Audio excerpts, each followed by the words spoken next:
Let me just see what else is on. Oh, it's us. Yeah, I like this show. How about that? What a great see, this show. One, it's a Talk to the Mayor. Good, Channel 14. Good choice. That's good. All right, we'll put this over. choice. You hold on to it in case we want to change it halfway through. See what else is on. Oh, You're not we looking are for on. the laser with one good or the remaining good eye, you know. He's okay. He's our mayor, and he's talking into the remote control. And he's up for re-election. Okay. This is the... Let's see, it's the first Monday in August. I'm Steve Parker, and we are back again live here on your NCTV 14, a little after 7 o'clock, which means a little while you'll be able to talk to our mayor. Tonight, we actually have a pretty jam-packed show, though. We've got a lot of different topics that we want to cover tonight. So if you're watching and you'd like to email a question, you can do that. It might actually be easier. Talk to the mayor at nctv.org. Talk to the mayor at nctv.org. All right? I'm Steve Parker.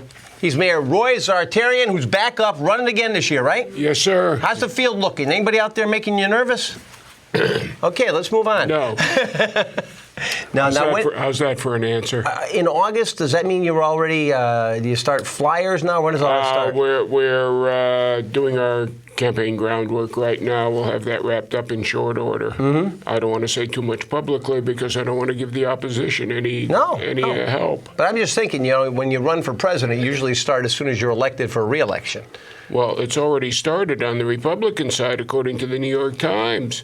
Oh, yeah. There are all these hopefuls hoping to bump Trump for 2020. I like that. Bump Trump for 2020. I'd put that, never mind. They're all denying it, of course. Oh, yeah? But if the New York Times says so. So how's your summer going so far?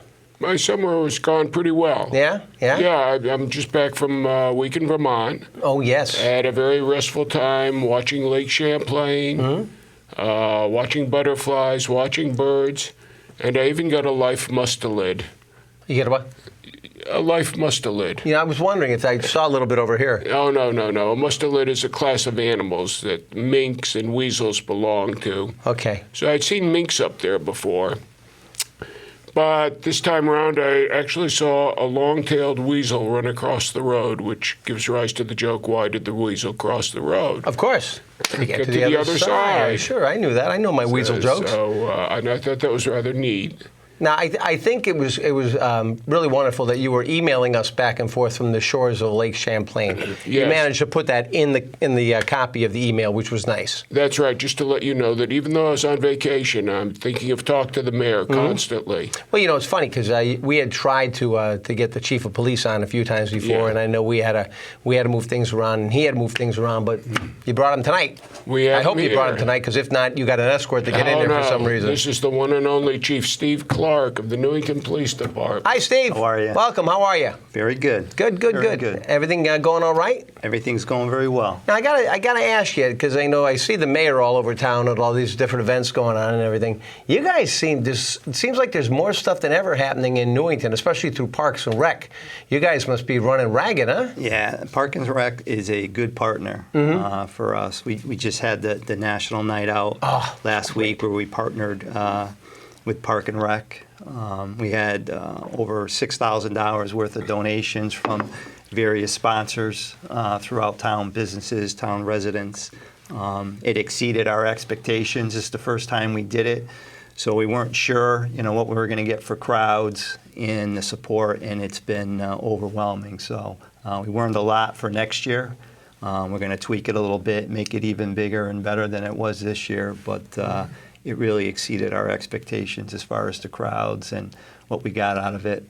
We had the tug of war at the end. I didn't see that. Where, did it happen after the rain? Yeah, it happened after the rain. It was like 7:30, just Must before have been the some end mud, of it. And it wasn't that bad, but there was like 60 kids on the end of the rope, and it was funny because I was telling the guys at the beginning, just take it easy. Don't pull too hard. Kill the kids. They were we were pulling as hard as we could. And those kids were just dragging us across the grass. So Well, how many was good. officers did you have? We had about 12, 13 on the rope, and there's like 60. I think every kid in Newington was on the other end. How many guys did you have over there on the other side trying to be undercover kids? Yeah. There were some, but it was fun. It was a good time. What was the age range on the kids? Did you have? There was kids. There was a little boy in front of me. He looked like he was maybe 6, 7 years old, and then there was kids probably 12, 13. But there was a wide age group. So It was good.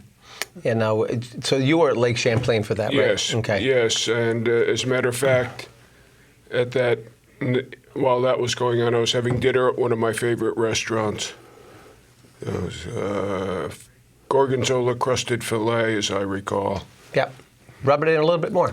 Thanks a lot. And of course, Chief, we had quite a turnout for the extravaganza this year too. Yes, that was a lot of people. That was big. I'm happy to report we didn't have a single incident, no disturbances, no issues. A couple juvenile issues that were minor, but as far as any other calls for service or disturbances, there were nothing. So it was quiet and well-behaved group. So it worked out well. And you moved the traffic okay after the fireworks were over? Yeah, I mean it's tough when you have a crowd of that size, and it takes some time, but there wasn't any major issues as far as traffic. Well, I know thanks to you folks, and I think our fire department and Scott was saying that we were able to get some really nice stuff behind the scenes to show everybody, what goes on with, the safety issues and everything. Right. And I think that's what Scott was telling me. I just think he wanted to kind of get behind and have a better seat to see the fireworks. I want to go back there and see all the safety features. Yeah. I think he forgot the camera the first time, did he? No. But this is $25,000 worth of fireworks. Yeah. It was a real good show. It really was. And we've been doing it for a long time as far as the operations are concerned from the police department. I imagine for the fire department and EMS as well. It's, we've done it for so many years. It's just, I don't want to say it's routine, but it almost becomes automatic. But you always have those contingency plans where if you expect the worst, just in case. But it went very well. I know the mayor had some specific issue. That is the reason why he wanted you here. And it wasn't just to talk about how the extravaganza was. We understand there's been a lot of activity in town. Go ahead, Mr. Mayor, take it away. I'm not going into this one. Certainly. A lot of people in town, as you're aware, Chief, are very concerned about the way ATVs out of Hartford are running wild on Newington streets. There's already been one fatality in Hartford. It was an ATV operator. Obviously people are concerned about what the next fatality is going to be. Right. Is it going to be an innocent bystander when somebody went wild off the road and ran on somebody's lawn? Is it going to be a child? And I know it's tough. I mean, but yeah, just what can be done, if anything? It's a national problem. It's not unique to Newington, to Hartford. It's in New Haven, the Bridgeport area. And if you Google Bike Life 860, that's the area code in the Hartford area, you'll see a number of videos on YouTube. Oh, really? Of them actually riding through the Hartford County area. Or you Google Bike Life 203, that's the New Haven area. But it's a national problem that occurs all through the country. Newington has been hard hit because of its proximity to Hartford. How about New Britain? Excuse me. How about New Britain? Have they got a lot going on over there? They pass through. I've talked to some of the other chiefs, and it just seems like because they start in Hartford, Weathersfield's affected, Newington, New Britain, West Hartford. Because we border Hartford, and they start in the south end of Hartford, so they're coming down through Maple Ave, Hartford Avenue. It just seems like we get the brunt of it. 2 years ago, we really started seeing an uptick just right around the time I became chief. We worked with Hartford. We worked with Homeland Security to get helicopters for close air support. And we made a number of arrests last year. But I think it's important to note that the reason they're doing this is just a contempt of cop. This is a total disregard to law enforcement. It's driving by the police, knowing that the police are not going to engage them into pursuit, popping wheelies, giving us obscene gestures. Oh, so they're coming right up on you guys? Exactly. Really? Exactly. And they don't have to have any plates on them. They don't have to be registered, so there's no way to know. A lot of these bikes are stolen. The ATVs are stolen, the dirt bikes, and now you're seeing more and more street bikes riding in packs where they'll remove the marker plates or they'll bend the plates up to obscure them. Our investigative efforts last year, we learned that they were actually bringing them in as far away as Boston. So they were bringing them in trailers and box trucks, where they were trailing them in from Boston. Some of the arrests that we made last year were for people that live down in the New Haven area. They store them in garages in the city, and they thrive on that publicity. So it's one of these cases where you can't engage them in a pursuit because our pursuit policies, our statewide pursuit policies prohibit chasing for motor vehicle violations, and they know that, so they exploit that.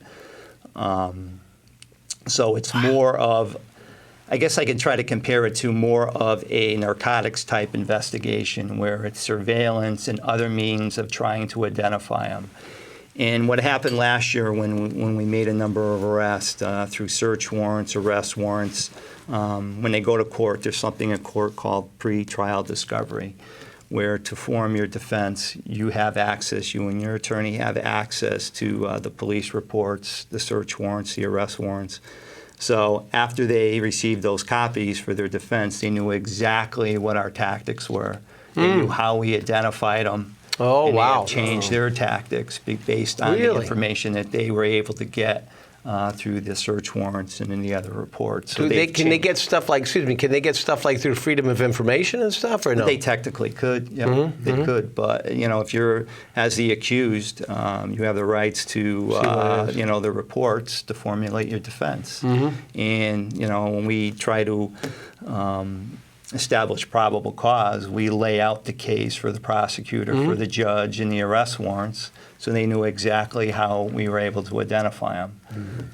We're in the process of continuing those investigations, but I mean, a lot of it, we're doing it on our own. We're trying to solve a regional problem at the local level. Back in March, we reached out to Hartford because we worked a number of operations last year with Hartford. And we asked Hartford if they would be interested in going in on a grant with us, an enforcement grant. And this is something that we did, and actually I wrote the grant back in, it was like 2002, 2001, where we were having all the problems up on the Berlin Turnpike. The large cruise nights, the pouring of the bleach, and McDonald's and Burger King, the spinning of the tires. So we had reached out to the motor vehicle department because we had done a number of operations with them, and they were interested in doing a joint grant, an enforcement grant with them. And we were able to get a 3-year grant. Motor vehicle pulled out, but the department got a 3-year grant for the enforcement. So back in March, I had sent an email to the governor's office asking to see if there would be grant monies available to deal with this problem, and basically explain to them the time, the resources, and the amount of money that we have put forward to investigate the case. So I sent that back in March. To this day, I've never gotten a response back from the governor's office. Makes you feel any better? The council supports your efforts and asked me to send a letter to the governor as well with copies to our state legislators. I haven't heard back from the governor either. So. I reached out to Gary Byron, our state rep. Gary talked to some officials up at the Capitol in an effort to try to facilitate some meetings and try to get us some grant monies. And he is trying right now to set up a meeting with OPM, that's the Office of Policy and Management, The Governor's Budget Office. to try to look at ways to possibly try to get some grant monies out there. Like I said, we tried to coordinate something with Hartford, and Hartford said, we can't do the grant with you. We just don't have the staffing or the resources to go in on the grant with you. We can help you when we can, but we can't co-author the grant with you. So It's a real shame, because I know some at the state level are pushing regionalism and sub-regional efforts. This is a perfect example that seems to me the state should get behind. That's a common problem. You got multiple jurisdictions. Bring people together and let's. It has to be a coordinated effort. Yeah. I mean, when we do the investigations, we spent all our time in Hartford. The sergeants, the detectives, the officers that have been working the case are spending all their time in Hartford. So little time is really spent here. Well, I tell you, I mean, it doesn't sound like there's any really way it's ever going to stop. I mean, maybe it's like drugs. It's coming back. I mean, you might be able to put some sort of a halt on it for a little while, like we did before, but they're just, like you say, you don't have any power over them, and they get to get away with anything, and they thumb their noses at you and everything else, and I think right now, I think, and it's funny, somebody had showed me something that was written on a Facebook, and the Facebook was more to the effect of like the police department came to the realization of how big this problem is. Well, to the contrary, 2 years ago we knew what this problem was. We were probably one of the only ones, and we were trying to educate people, to get people to understand the extent of the problem. We knew it back then when we started doing our investigations, but you're slowly starting to see it. It's been in the news, it's been in the Current, it's been on TV. So it's starting to get some traction now, the seriousness of it.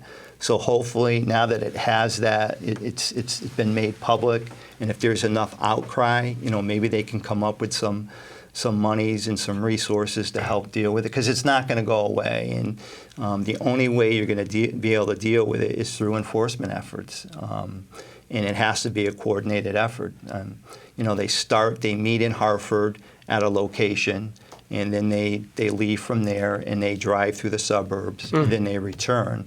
And when we did our enforcement details with Hartford, there's 12, 15 police officers and 50, 60, 70 in motorcycles, and it gets chaotic. They just run, they take off, and it's like, you catch as many as you can with what you have. So it has to be, it's got to be a number of departments working together to deal with it, because it's not going to go away, and it's a national problem. All right. Excuse me. Let's just remind people that you are watching the Talk to the Mayor program. We are live on your community access television station, NCTV 14. Our phone lines are open, and we may be able to take a couple of calls if you'd like to call in. I will say, though, that we're going to have to kind of put the questions across to Chief Clark, because he's not wired for sound tonight. So try to keep your question easy and to the point. Well, not necessarily easy, but at least to the point, so we can answer it. Just a simple question. And there's probably no simple answers, but at least he can address what your concern is. 860-667-5814. And right now it's about, what do we got? About 20 minutes after 7 o'clock. And you can actually come on and ask a specific question if you want of Chief Clark. He's going to be here for a little while longer. So whether it's about our ATV situation that everybody seems to have, or anything else in town, pick up the phone. And if we can't patch you through, then at least they can send the question through to us from Master Control. So 860-667-5814. If you should get through, please turn your television set down in the background and just talk through the phone. Otherwise, we get all kinds of technical feedback and all that. We won't be able to understand you. Also, no portable phones. if at all possible. There's something in the air that messes them up. Cell, we may be able to work with, but the portable ones, the wireless ones in your house, they can be a nightmare. 667-5814, 860-667-5814. All right, Chief, it sounds like we're fighting an uphill battle here. I understand the age range on the people on the ATVs is all over the place too, right? Yeah, I mean, there's 15, 14, 15-year-old kids, and you have people that are in their early 30s. One of the people that we arrested last year, who was kind of like the ringleader, was in his early 30s. And the court was good. There was support there from the court. This particular individual was convicted of 4 counts of reckless endangerment. Good. So there were some stiff fines that were levied against him. So the courts, well, at least in New Britain Court, I should say, I can't speak for the other courts because we deal with New Britain Superior Court. They've been very supportive of our efforts. So, and they had a prosecutor that worked directly with the investigators that we have assigned to the case. But would it be as simple as, not simple, but shouldn't we start by at least trying to have these things registered somehow? I mean, just the fact that I see all kinds of things. When I was a kid, boy, you go out there with a mini bike, you were slaughtered. Right. But now it seems like they're out there with everything and they're not registered. Yeah, it's a different culture. It really is. And a lot of them are stolen. Mm-hmm. You know, they steal them. They're not going to register them. They hide them in garages throughout the city. And like I said, they trail them in from other locations. So we are actively working on some stuff right now that you can't talk about. Yeah, there's one of our sergeants is doing some search warrants right now for some individuals that we're looking at. And really don't want to go in much more than that. But we are actively looking at some people. Is there support from the state side too? Like, and I know you've used the helicopters before and all that kind of stuff. Is that still available, or would that go under the grant writing that you never got an answer back from the governor? Homeland Security has been very good with their helicopters, but again, they want what they call actionable intelligence, where they need specific information. They're not just going to come up and they need some information about when they're going to ride, sometimes. And again, they all know how we identified them last time, so they're altering, their rides, their tactics. So before Homeland Security will commit those helicopters, they want specific information because it's expensive. And it's the same thing with our people. I'm not going to hire, 5, 10 officers to just stay parked on a route that we think they're going to drive through and not have them show up. And no matter where you aren't, that's what everybody wants to scream about. How come you're not doing anything about this problem? How come this is happening on the turnpike? Right. No matter what goes wrong, if you guys aren't there, you're not doing your job, right? Exactly. That's how it usually goes. But you know what it really comes down to is, what are we doing with the Canadian geese? I don't know. Canada geese, not Canadian. Well, they're not Canadian geese? I don't know anything. Well, you're the bird watcher, so is this a police issue? This just came in off the air. Well, we got to answer those, though. What can be done with all the Canada geese everywhere in town, including LA Fitness? Well, are they registered? Are they unmarked? Are they unmarked geese? Is this something? We should license them and charge them a fee to If we were land talking them. about Canada geese right now, I swear, Steve, they'd call them about ATVs. This is how it goes. What is going on with that? With the Canada geese? They're migrating. They've started their migration. That's why they've massed together. You can wait it out. These are the ones the big geese that you got to stop the traffic, let them go through, right? And leave piles of poop all over the place. Man, can I say poop on the air? Yeah, you can say. Oh, all right. On this show, you can. Oh, okay. I'm glad. I know that Bill DeMayo and the folks at Park and Rec had some sort of sound things on the park or something that scared them away, or what was that? They used to. There are noisemakers. There are people who are paid to bring their dogs, specially trained dogs, to keep them moving. They're all temporary measures because, as I said, they're migrating now. I mean, they'll be around. It's an area for rest and food, and they'll take off. Another group will move in. It seems like they're there constantly, but it's not always the same geese, see. Okay. If anybody knows about birds and geese and everything, it's you. Now, excuse me, back to the chief. Hopefully we cleared that up for you as much as we can. They're migrating right now. It's natural, and we can't do anything but just... We have a factoid that came in off the air, too, that a goose drops 1 pound of, they call it goose grease per day. Oh, okay. Well, That's something I didn't know. I really hadn't quantified it. Scary part is the person who knows Try that. to avoid stepping in it. How are we doing, Chief, overall with the department? Have there been some new hires? Are we looking to fill positions? I know right now, with all the negative press you see locally and nationally about the police, it's probably not as desirable as a position for many people as it may have been, back 10, 20 years ago. You're right. It's not a desirable job anymore, and it's just a sign of the times. It's tough to get really qualified people. Within the last 6 months, we've hired 3 new dispatchers. So we have 2 that are actually in training right now, and we hired. Actually, one of our dispatchers was an officer out in Scottsdale, Arizona. She was a lateral hire, so basically she had her certification. She just needed to get her Connecticut certification. So we sent her the classes. She recently finished those classes, and she's now in the process of her field training. So with her on board now, we have 2 vacancies. We have 2 slots for the October Academy class. So we're in the process now. We just tested.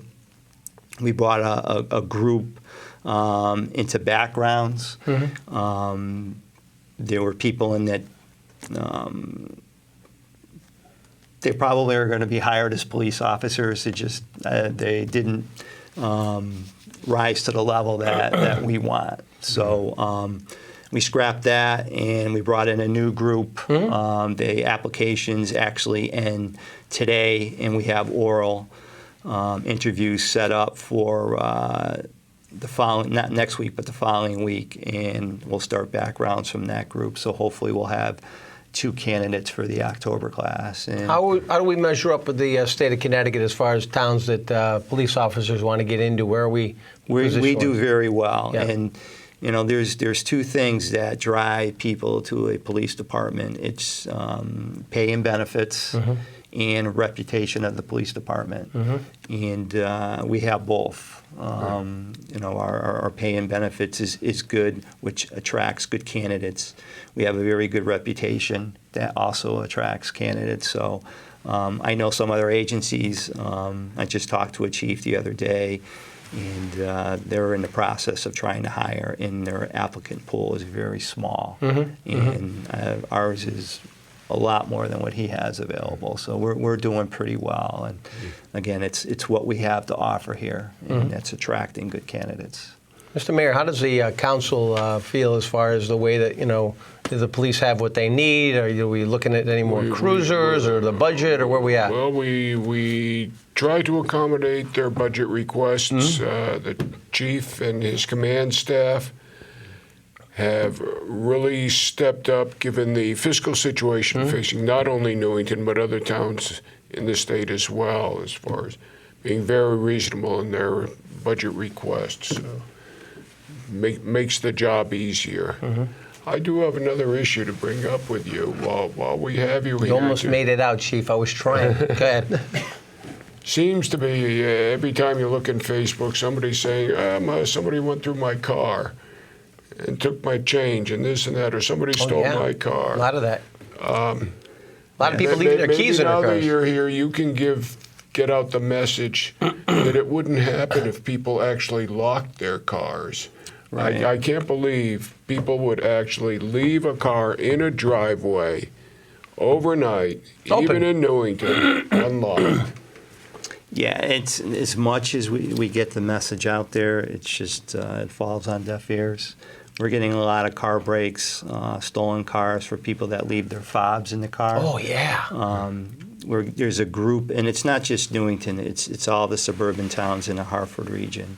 There's a group of juveniles in Hartford that are coming in stolen cars, and they'll come in with a carload of cars. There could be 3, 4 kids in the car. They drive into a neighborhood during the overnight hours. 3 or 4 kids will jump out of the car, and then they run into the neighborhood, into the driveways, and they check for unlocked cars. And if there's anything of any value in there, they'll steal it. If it's a push button, they'll try starting it. Yeah. And because people will leave an extra fob in the car, and if the fob's there and the car starts, it's gone. And again, it's not just Newington; it's everywhere. On the midnight shift, we're put some plans in. We're hitting those residential areas, and there are people that are finding officers knocking at their door because they've found their doors open and their interior light on. We've been sitting up on some of the main roads that come in from Hartford, and we tried to stop some of those cars when a car goes by and there's 3 or 4 kids in the car. Officers attempt to make that stop. The car is stolen. They take off. Oh, yeah. And you're not going to pursue? Yeah. And I think when I went before the council, it was a couple months ago to talk about the ATV problem. So from January to July, we had like 40 initiated pursuits. Wow. Trying to stop these cars that were terminated. So they know. They know we're not going to chase them. And maybe, excuse me, I'm wondering, Chief, let's say, for instance, you do have that extra fob, and it's in your glove box or it's somewhere in that car. I know, like in the back seat, I found out firsthand that if you leave it in the back seat, that you could still lock your, it doesn't affect it. So it has to be so many feet within the starting area, right? I believe so. I know I know when I leave my fob in the car and I walk away. Oh, I know. The horn goes Mine off. starts beeping at me too. So Thank God. I don't know how other models work, but for my car, it's pretty difficult to leave it in there because if you walk away from it, the horn's going to go off to alert you to the fact. All that stuff. And the only time it did get me one time was that when I walked away. I mean, I figured, okay, if I left the key in the car, that it would beep at me. Right. So I walked away. It didn't beep. It didn't lock. I mean, it's because my jacket was hanging in the back. The keys were in the pocket of the jacket. And that was just far enough away. But I can't. I've done the same thing. You get out and go, oh, this is ridiculous. So other than that, are we doing okay? We're doing very well. All right? Yeah. Good. Okay, what do you got? Are you ready? Who's going to be our school resource officer this year? Do we know Actually, yet? Dan Kaufman. Oh, great. He's terrific. Just actually, I got a call from the chief, Connecticut Chiefs Association. Dan and I are going to do what they call like a public safety announcement with Channel 3. They're going to film us Wednesday afternoon up in front of the high school. Great. Cool. So Dan and I will be on Channel 3. It's going to be like a commercial or public safety. Wonderful. So they'll be doing that filming on Wednesday. So he's terrific. Now, is he? What is he? A sergeant or an officer? What is he? Dan's a master patrol officer. Okay. He's been around a while. He'll do well up there. He's got a real good personality. Great for the kids. He's a fun guy to be around. Yep. But he's business too when the time comes. So he's going to do a real good job up there. So now I understand. How about Tim? He was Tim Cunningham. Tim Cunningham was there for a while. But is he recouping now, or didn't he go through some surgery or something? Yeah, he had some surgery. He's doing fine. He's back on patrol working. But he spent a lot of time up there, so it was just wasn't changing out the SRO had nothing to do with what he did. It was just he's good too. Yeah, he's been there for a long time, so it was time to give somebody else an opportunity.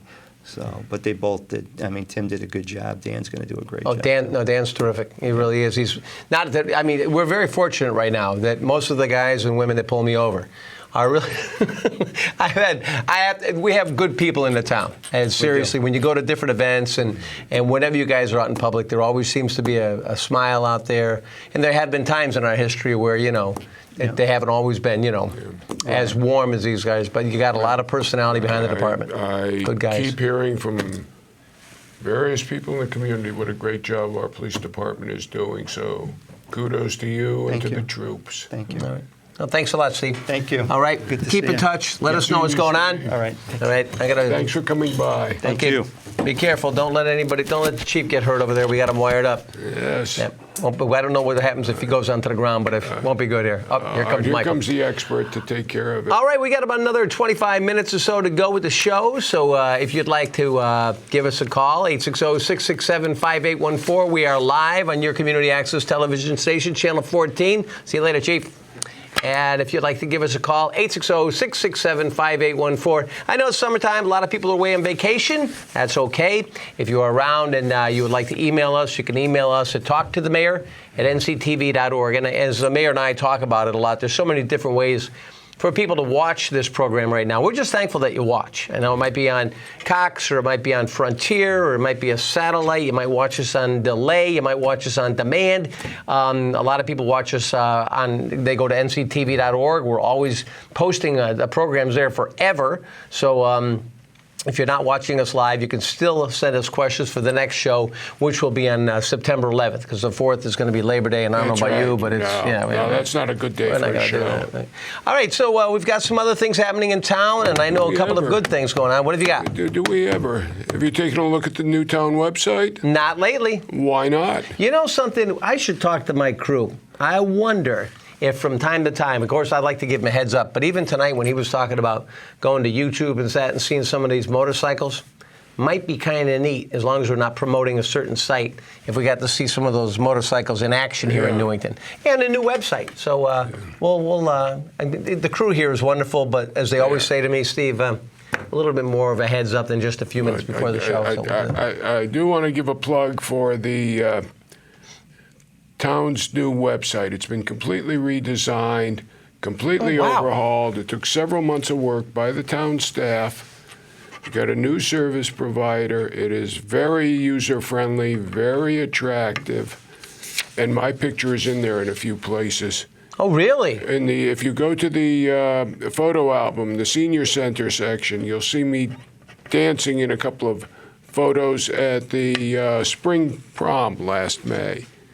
Boy, oh boy, you don't miss a party. No, I don't. It was really, it's funny because when you're out of town, people always wonder. It's like, because you're everywhere. When you're in town, you're everywhere. You do. You show up, and that's a hard thing to do.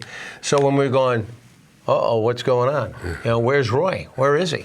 So, but you do get to have a week or so off a year, right? Well, I appreciate being given a week off. It was supposed to have been 2 weeks, but we did have a big council meeting the first week, so I stayed here. That leads into the next big item. Of course, we have the big public hearing tomorrow night. Tomorrow night, if you're watching live, August 8th, if you're watching live, not live, on the town hall renovation bond resolution. We've got the public hearing starting at 6:30. In the auditorium, where admittedly the acoustics are terrible, but we are anticipating a crowd, a big turnout for this. Yep. And the resolution reads, the resolution authorizing an appropriation of $28,818,358 for the Town Hall and Community Center project, and the financing of said appropriation by the issuance of general obligation bonds of the town and notes in anticipation of such bonds in an amount not to exceed $28,818,358, as well as establishing a date for the referendum. The date of the referendum that will be proposed will be Election Day, November 7th. Okay. Combining the referendum with the general election, saving the town $30,000. We just hope people will remember on the form they get to feed through the machine. Yep. All the way to the right, which is where generally the referendum questions are. And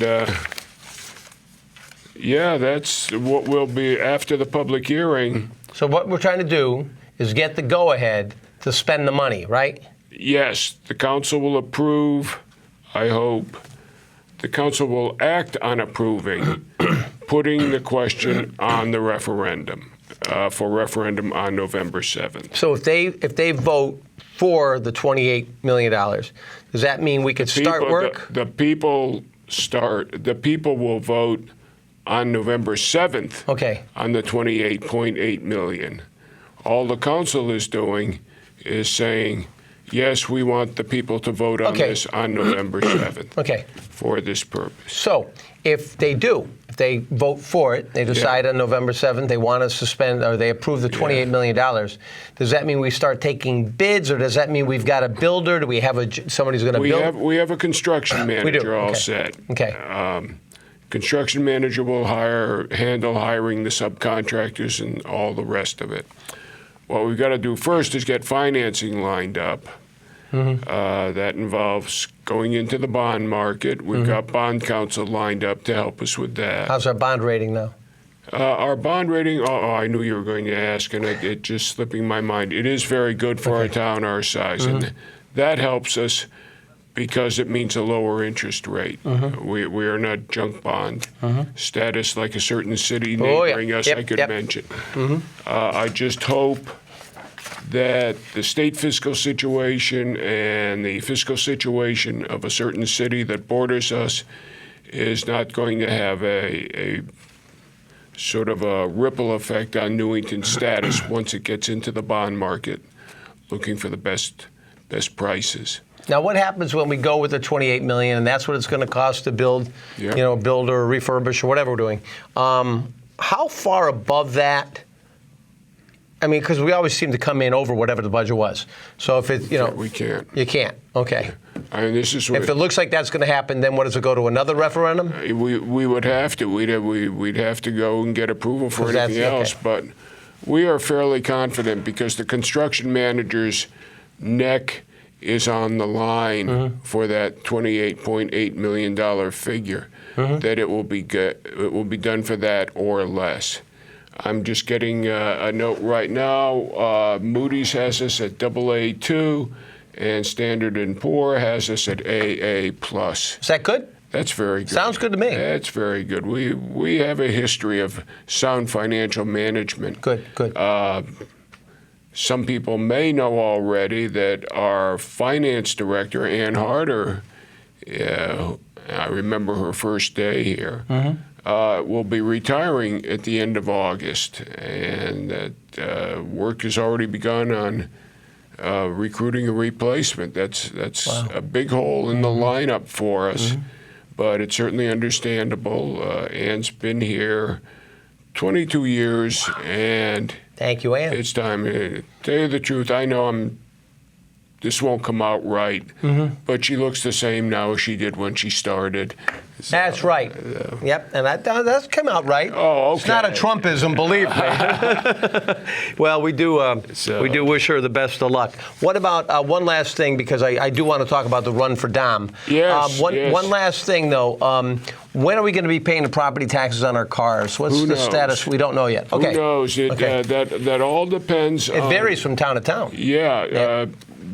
Gary would like to know as well. Yep. This is all in negotiation with the legislature, with the party leadership, the governor's office, coming across the state budget. The issue is, will motor vehicle tax be capped at 32 or 37 mils? And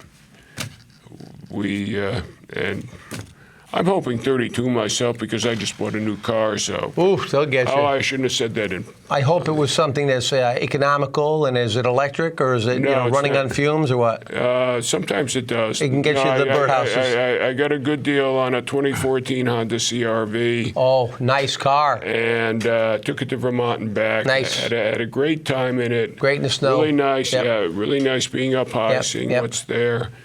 Unlike my old car, the air conditioning in this one works all the time.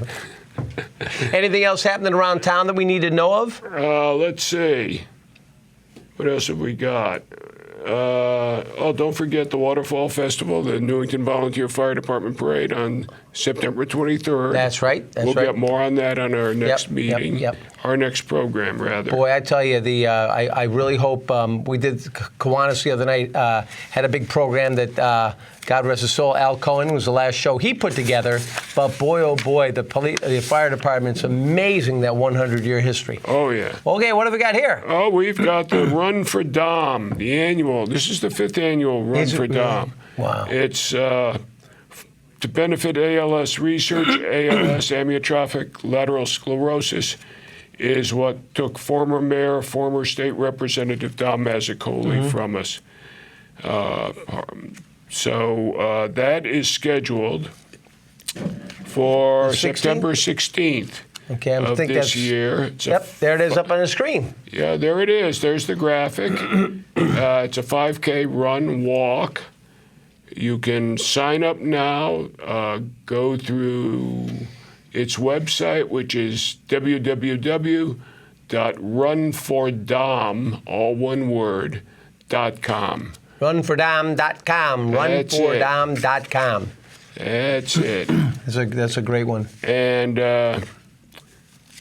the ALS research organization that is receiving the proceeds from the race is focused 100% on ALS research. Wonderful. So that's good. That's good. I know they have a heck of it. One of the best ALS centers in the country is over there at the Hospital for Special Care. Yeah. Yeah, I was at the golf tournament. I was up at their ALS center up at they had it Corporate Row, and got to meet some of these people that are just valiant warriors that are fighting this disease.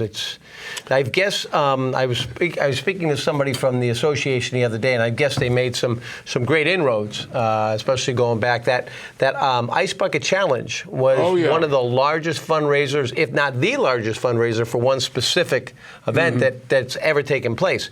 And now it's the same thing. It's like, okay, now what do we do to follow that up? But apparently, a lot of the money that they raised with that did make some good inroads into research. But I have a dear friend of mine whose wife is, Anne, God bless her, she's just moments away from just not being able to communicate at all. She communicates now with her eyelids somehow, blinking, and it's just a horrific thing to see. So our prayers go out to anybody who's been affected by this brutal disease, and of course to Dom Mazzuccoli's family, and to Dom, may you rest in peace, and the Depew family, that's friends of mine that have been going through all this. It's just brutal. Okay, can't forget Gary Gadawala either, because Gary, we lost him a few years ago in Newington, another great Newingtonite. Go ahead.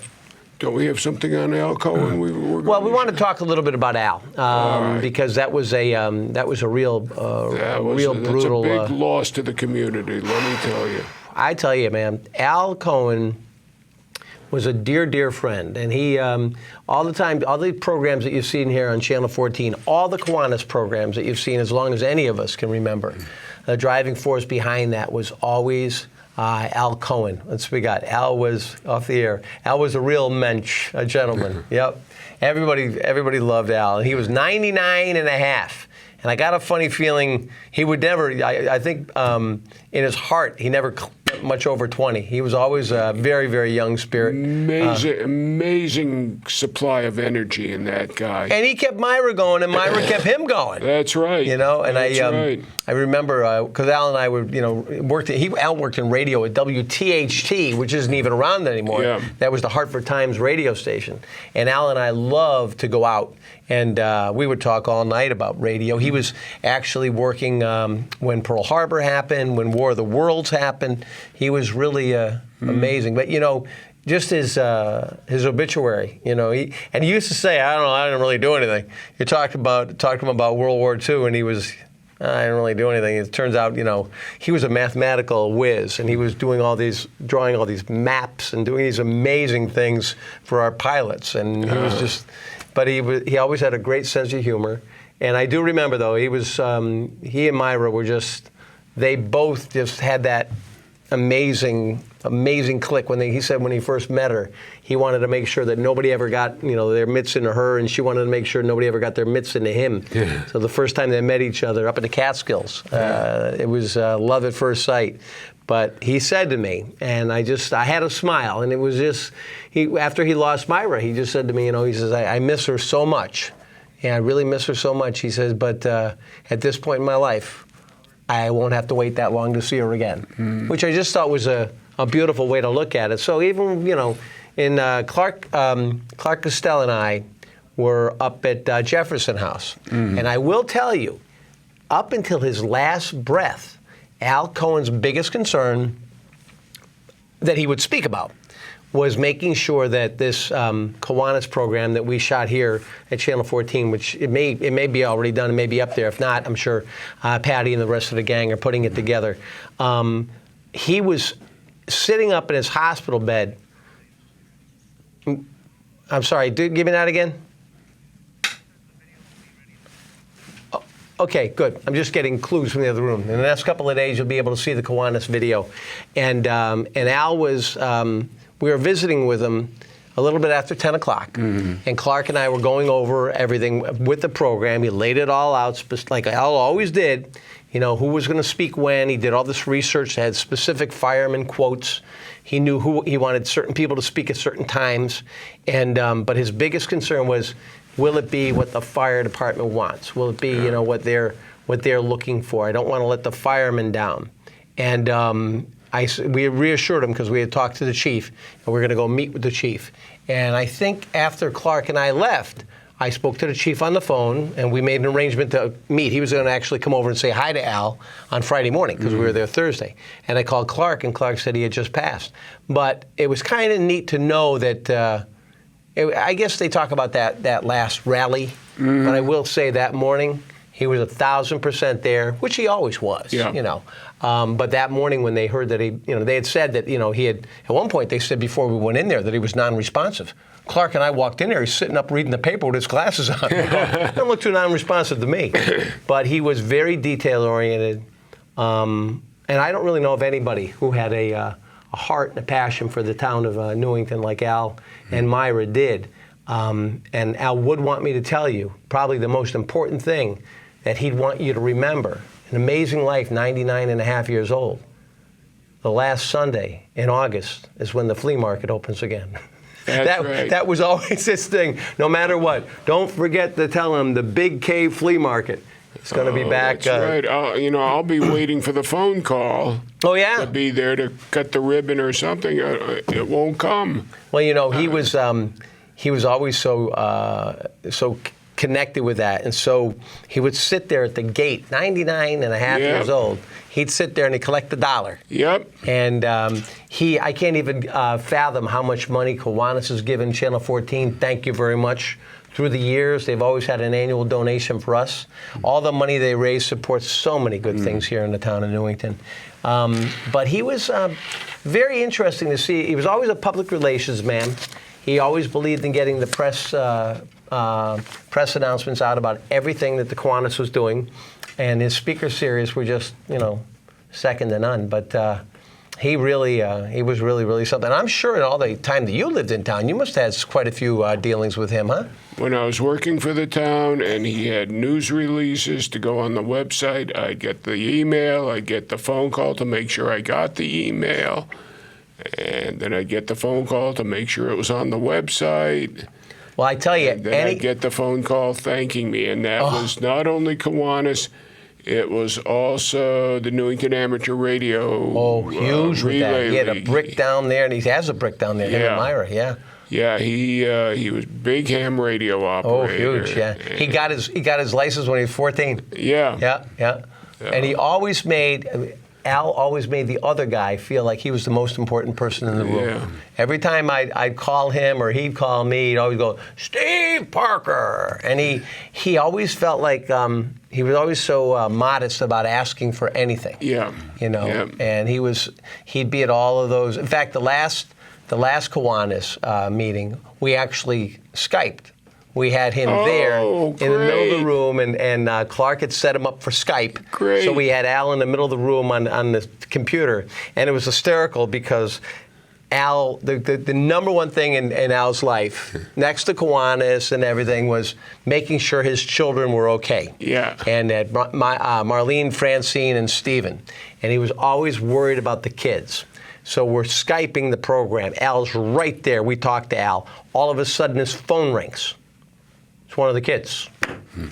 So for the rest of the night, we were Skyping, and Al was just on the phone. He didn't know he was there, and because he was always worried about his kids, no matter what. He really, really was. But just an amazing guy. Yeah. And we all knew that he was going to go at some point in time, and we all knew that really knew that he wanted to. And but when Myra was up at Bel Air. Yeah. Al was driving. Al would drive at 99 years old, but Bel Air was just a little ways from Middlewoods. Yep. He would drive over to Bel Air from Middlewoods in Newington in the morning. He'd get there, and first thing Myra would say is, "What took you so long?" Then he would drive the car home, and it started to get dark. He'd get a cab. He'd go back up to stay with Myra again, and she'd say, "Where you been?"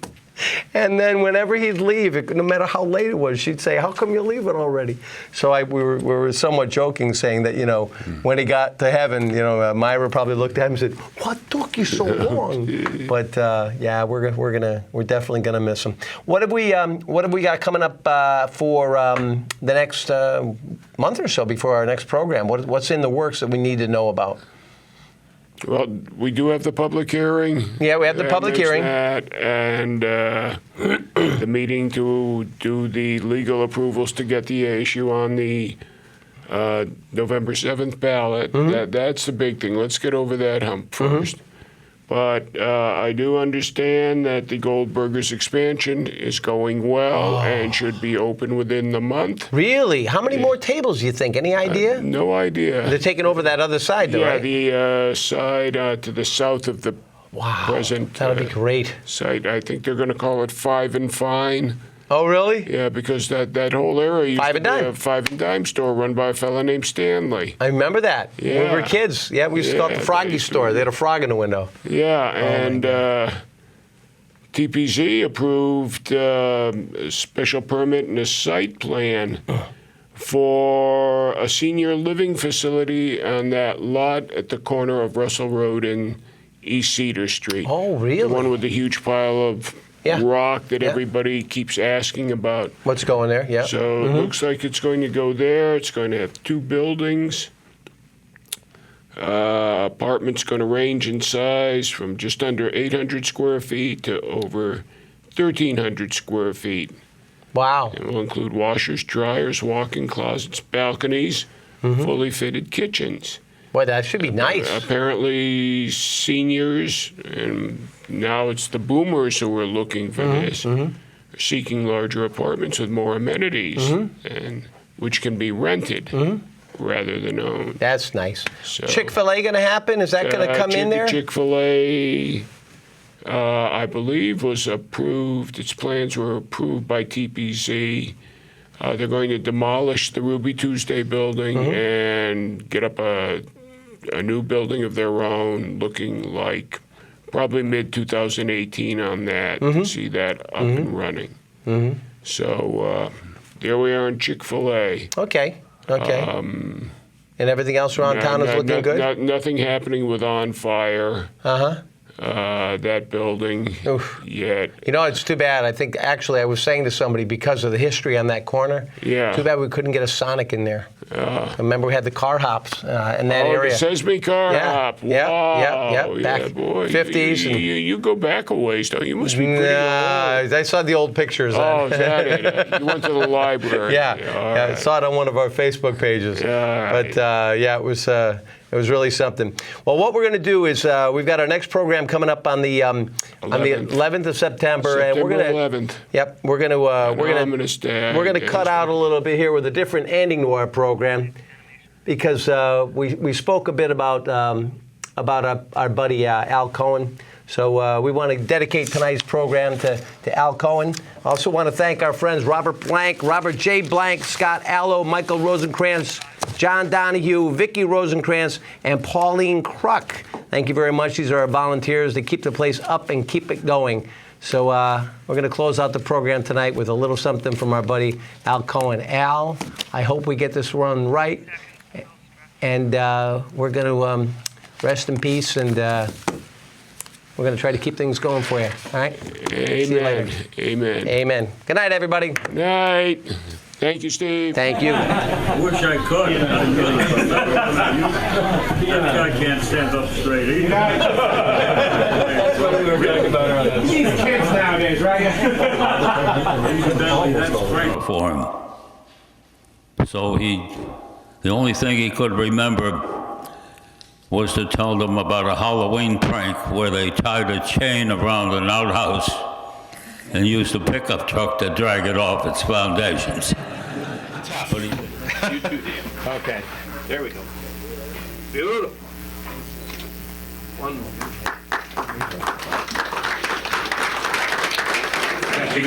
Sure. Can we do that?